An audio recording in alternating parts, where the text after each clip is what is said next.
Hi friends, काल महाशिवरात्री होती आणि मी इथे केली आहे छोल्याची भाजी, दाल फ्राय, जीरा राईस आणि चपाती. आणि गोड काही नव्हतं तर मी इथे प्रसाद ठेवलेला. आज मी तुमच्यासोबत शेअर करणार आहे छोल्याची भाजी. ही ड्राय भाजी आहे, तर छोल्याला भिजत घालायचं एक रात्रभर. त्यानंतर इथे मी पाणी घालून काही खडे मसाले घातलेले आहेत आणि मीठ घालून ह्याला आपण बॉईल करूयात.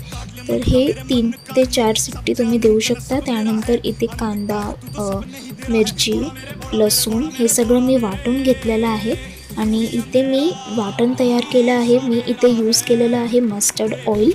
तर हे मस्टर्ड ऑइलमध्ये ह्याचा फ्लेवर खूप छान येतो. आणि त्यानंतर वाटण घालून मसाले घातलेले आहेत. तर मसाल्यांमध्ये फक्त मी हळद, लाल तिखट आणि छोले मसाल्याचा वापर केलेला आहे.